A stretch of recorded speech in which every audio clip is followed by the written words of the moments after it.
Coming up on Mountain News this morning, President Trump is still under fire this morning for comments he recently made about 4 congresswomen on Twitter.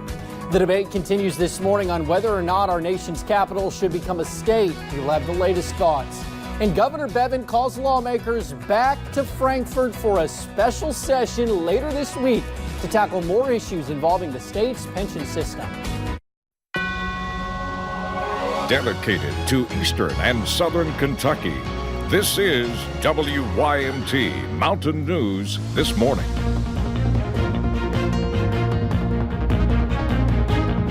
Good morning. It is 6:32 on Tuesday, July the 16th. I am Will Puckett. Thank you for tuning in to Mountain News This Morning. Well, if you plan anything outdoors today, you're going to want some water, some Gatorade, some Powerade, some body armor, some sunscreen, because it's going to be hot. Maybe something by the pool. Let's bring Brandon in this morning to give you a better breakdown. And Brandon, when I first saw my phone this morning, I thought it was broke. I thought it was broken because it's going to be hot, dude. Listen, it's going to be like that all summer long. And it's a good song, by the way. Exactly. Just get used to it because it's not going to change anytime soon. Let's take a look, see what's going on this morning. Live pinpoint Doppler radar, a little bit of stray shower activity roaming around, but everything pretty quiet for the moment. For the most part, we take a little closer look here down toward Leslie County, Clay County, Breathitt County, Perry County, and Knott County. It's kind of where the rain is clustered, but again, light showers not bringing too much into play. Upper 60s and low 70s for temperatures right now. As we take a look at the app forecast, you'll want to get that if you haven't already, because we are going to see again the possibility for some rain off and on throughout the day, especially in the heat of the day as we get close to 90 this afternoon. And we will see the possibility for some thunderstorms and more rain tomorrow as the remnants of what was once Hurricane Barry come through our region. The rest of the forecast is on the way here in just a few minutes. Will? All righty, Brandon, we'll be back with you. Well, the House of Representatives has prepared a resolution condemning remarks made by President Trump about 4 freshman congresswomen. A vote on the measure could come as soon as today. Laura Podesta reports from New York. President Trump has doubled down on his criticism of a group of first-term congressional Democrats known as the Squad. All 4 are women of color and outspoken critics of the White House. If you hate our country, if you're not happy here, you can leave. And that's what I say all the time. That's what I said in a tweet, which I guess some people think is controversial. A lot of people love it, by the way. On Twitter this past weekend, the president said the lawmakers should go back to the broken and crime-infested countries they came from. Only one of the 4, Minnesota's Ilhan Omar, was born outside the U.S. She came here from Somalia when she was a child. This is the agenda of white nationalists.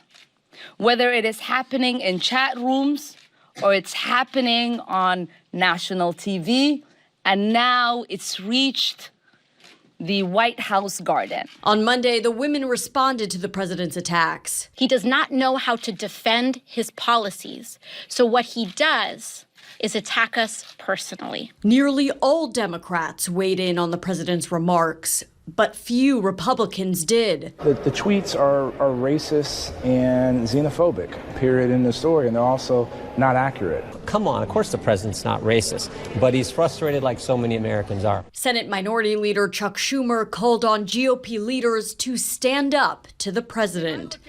Laura Podesta, CBS News.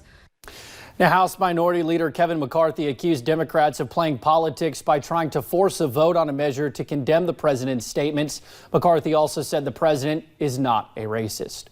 Well, a new hurdle for some migrants attempting to enter the United States. The Trump administration takes a step towards trying to limit immigration, moving the goalpost for asylum seekers.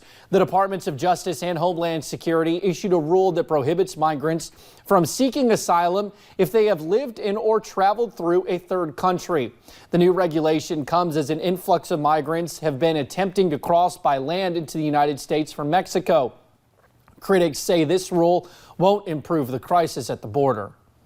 Let's change the asylum laws. Let's make sure that we have a secure southern border. Let's make sure that we do all of that. Trump doesn't want to fix it. He wants to keep immigration as a boogeyman for him so that he can stoke that racial resentment, because it's a very powerful, unfortunately, motivator in this country still. Now, although the rule is effective as of today, it is expected to be challenged in court. The American Civil Liberties Union says it will sue swiftly. A new Gallup poll finds that 64% of Americans say the District of Columbia should not be its own state. 51% of Democrats and 78% of Republicans were opposed to the idea. The House Oversight and Government Reform Committee is scheduled to hold a hearing on the proposal on July 24th. Washington has been rallying to be a state for years now, as people living there argue they lack full representation. Well, lawmakers will be back in Frankfurt later this week. They are working against a deadline to provide pension relief to dozens of quasi-government agencies. After months of work, Governor Matt Bevin called a special session for Friday. Hillary Thornton talked to officials at one agency, hoping for a deal at the end of the session.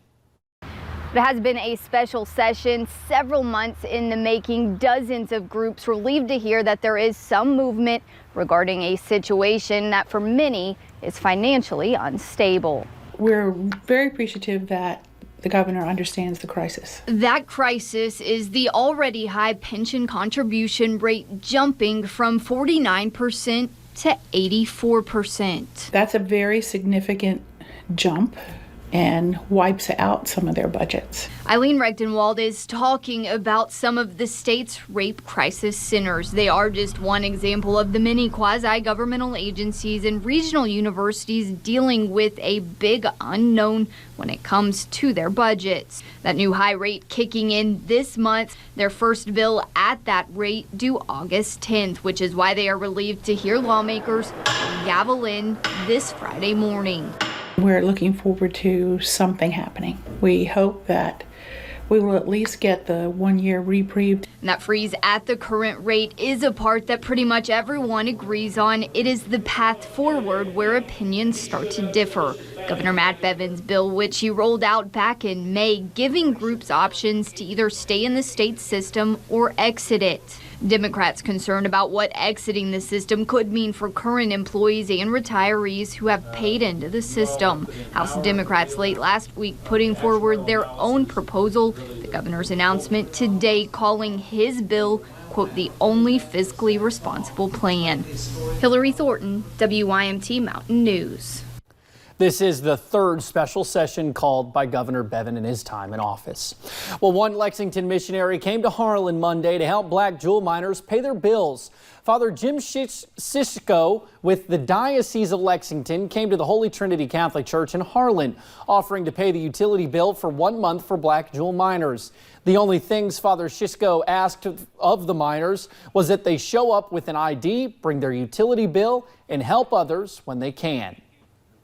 And I bet one day in their lives they'll assist me, or better yet, I hope that they will pay it forward when they recoup what they're due.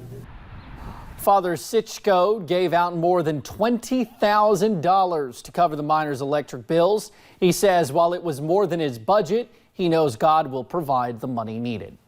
Well, he is an attorney who has been practicing in Eastern Kentucky for more than 38 years, a name associated with several big local cases. WYMT's Madison Pergram talked with Prestonsburg attorney Ned Pillersdorf, who is helping organize miners with black jewel who are still missing their last paycheck. Attorney Ned Pillersdorf is well known across Eastern Kentucky. Notably, he took a stand for hundreds of Eric C. Kahn clients whose benefits were rejected by the Social Security Administration. It's been tough. I live among these people. 4 years into the case, Pillersdorf says he recently received the best news since the start. I was on the phone calling homeless shelters, calling people I know who'd been sleeping in parks, saying, you're getting your benefits back. The judge signed the order today. One question does remain. How much longer will hundreds of others have to wait? This has been going on 4.5 years. I don't know if we're at the end of the beginning or the beginning of the end. He still has a positive message for Kahn's clients. I know I'm a lawyer. You don't like lawyers. A lawyer got you in a lot of trouble. But there's legitimate hope on the horizon. Now Pillersdorf is helping organize miners from Black Jewel left without a paycheck and benefits since the company filed for bankruptcy. The only way the miners can get any relief is they got to get in the bankruptcy court in West Virginia. He is a little uncertain on whether miners will get their jobs back in the end. I'd like to say 100%, but Bankruptcy court's a nasty place. But he never gives up on people in the region. We got a battle on our hands in West Virginia. Something he's all too familiar with as he continues to fight and represent Eastern Kentuckians. Madison Pergram, WYMT Mountain News. Now, since our interview, Pillarsdorf posted on Facebook that a fourth judge since last week has ordered the Social Security Administration to reinstate benefits for more former con clients. Now you can catch the full interview with Ned Pillarsdorf on WYMT.com. Well, it's 6:42 on this Tuesday morning. Let's send it on over to Brandon to give you a breakdown of what's expected to be a steamy day. Brandon? Yes, sir. Right now, though, still clouds across parts of the region, including here in Perry County up on Buffalo Mountain. Hopefully, we'll see those start to break here in a little bit. Satellite and radar the last few hours, seeing those kind of hanging tough there, and a few little showers developing with it because all this is coming off what's the remnants of what was once Hurricane Barry starting to affect our weather. Hopefully, we'll see that sunshine. If we don't, it might keep us a little cooler today. Temperatures in the 60s and 70s as you head out the door today this morning. Iced coffee forecast should be a fairly mild morning across the area. As you see temperatures there in the upper 60s, a large iced coffee will be needed as we take you out the door if you're planning out your day. Again, sunshine should be out by mid-morning, but we'll see temperatures climb into the upper 80s. If it does, and those scattered chances for storms come into play later this afternoon. Will? All righty. Well, we will have stories that are trending on WYMT.com next. As always, thank you for joining us right here on Mountain News this morning. Coming up, we will tell you about a new study on vaping and what experts are saying about it.